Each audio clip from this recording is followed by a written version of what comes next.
How to increase patient in hospital, clinics और private practice. आज हम इसी टॉपिक पे बात करने वाले हैं। मेरा नाम दीपक ठाकुर, मैं एक health care recruitment consultant last 12 सालों से हम लोग हॉस्पिटल्स में स्टाफ प्रोवाइड कर रहे हैं। अगर एक हॉस्पिटल में पेशेंट नहीं है तो उसे एक डेड बेडी कहा जाता है। हॉस्पिटल में डॉक्टर नहीं होता तो उसे एक डेड बेडी बोला जाता है। और पेशेंट लाया कैसे जाए, इसके दो तरीके होते हैं, direct marketing and indirect marketing. Direct marketing बोला जाता है जहाँ पे आप एक नया पेशेंट लेके आते हैं, एक्वायर करते हैं। इनडायरेक्ट मार्केटिंग बोला जाता है जहाँ पे आप अपने करंट पेशेंट को रिटेन करते हैं और उससे रेफरल निकालते हैं। अब डायरेक्ट मार्केटिंग पे चलते हैं। डायरेक्ट मार्केटिंग में आज की डेट में 70% काम जो हॉस्पिटल का है वो कैशलेस हो गया है।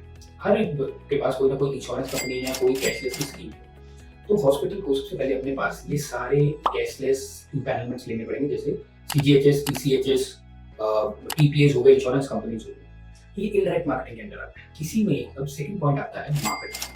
मार्केटिंग के अंदर आ जाता है कोलैबोरेशन, मतलब डॉक्टर्स के साथ टाई अप करना, जिस वजह से अगर उनके पास कोई ऐसा पेशेंट है जो स्पेशलिटी उनके पास नहीं है तो वो इस हॉस्पिटल में रेफर कर सके। सेकंड आ जाता है कैंप्स। थर्ड आ जाता है सेमिनार्स। तो ये आ जाती है मार्केटिंग के अंदर ऐसी तीन चीजें कि जहां से एक नया पेशेंट एक्वायर किया जाता है। इसके बाद आ जाता है डिजिटल मार्केटिंग। देखिए, एक चीज क्लियर होनी चाहिए, कोई भी काम अगर हम कर रहे हैं मार्केटिंग में तो उसका वाई क्लियर होना चाहिए, कर क्यों रहे हैं और उसका आउटकम क्या आएगा। लोग मैंने देखा डिजिटल मार्केटिंग में मेरी रील्स बना दो, मेरा यूट्यूब बना दो, मेरा ये कर दो, बट वाई, ROI क्या आएगा। मैंने एक हॉस्पिटल है, मैं नाम नहीं लूंगा, उन्होंने अपनी मार्केटिंग में बहुत इन्वेस्ट किया। मैंने देखा उन्होंने न्यूज़पेपर में एडवर्टाइजमेंट, हर वीक एक नया बड़ा पेज का एडवर्टाइजमेंट आ रहा है, FM पे एडवर्टाइजमेंट, उसके अगले महीने डिजिटल पे एडवर्टाइजमेंट, लेकिन पेशेंट वही का वही। रीजन वाई क्लियर नहीं है, कंसिस्टेंसी नहीं थी। ये भी कर लो, ये भी कर लो, ये भी कर लो, इतनी चीजें करने का आपको रिजल्ट नहीं मिलेगा। प्लान ऑफ एक्शन होना चाहिए कि मेरे को इस मंथ में डिजिटली ये करना है, इससे ये होगा और उसका आउटकम ये आएगा। तो डिजिटल भी एक बहुत बड़ा प्लेटफॉर्म है नए पेशेंट्स को एक्वायर करने का। फिर आ जाता है इनडायरेक्ट मार्केटिंग। इनडायरेक्ट मार्केटिंग के अंदर जो हमारे पास ऑलरेडी पेशेंट है उसको हम रिटेन कैसे करें। क्या हम उसे कुछ ऐसी हेल्थ चेकअप दे सकते हैं ईयरली बेसिस पे उसको और उसकी फैमिली को, सो दैट वो रिटेंशन या रिटेन रहे हमारे साथ। उसके बाद आ जाता है हॉस्पिटल में क्लीनिनेस।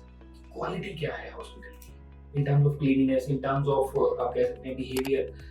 ये छोटी छोटी चीजें पर ये मैटर बहुत करती है। स्टाफ का बिहेवियर टुवर्ड्स पेशेंट होता है। देखिए, हॉस्पिटल में जब भी कोई आता है ना, वो प्रॉब्लम नहीं आता है, और उस टाइम पे अगर स्टाफ थोड़ा सा पोलाइट हो, अच्छी तरह बात करे, तो वो रिटेन होता है हॉस्पिटल के साथ। प्लस फिर आ जाता है डॉक्टर का बिहेवियर कैसा है, उसके बात करने का तरीका कैसा है पेशेंट का। And then parking main.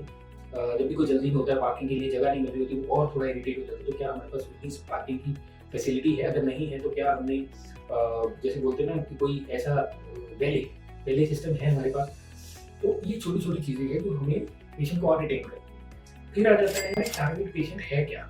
Target patient का मतलब टारगेट ऑडियंस कह सकते हैं कि वेदर हम लोग 40+ वाला अगर पेशेंट है तो वो आपके पास डायरेक्ट मार्केटिंग से आएगा। अगर वो कोई डिसीजन मेकर है, अगर उसका बेटा डिसीजन मेकर है, तो हो सकता है वो आपके पास डिजिटली या डिजिटल जो आप चीजें कर रहे हैं उससे ज्यादा इन्फ्लुएंस हो।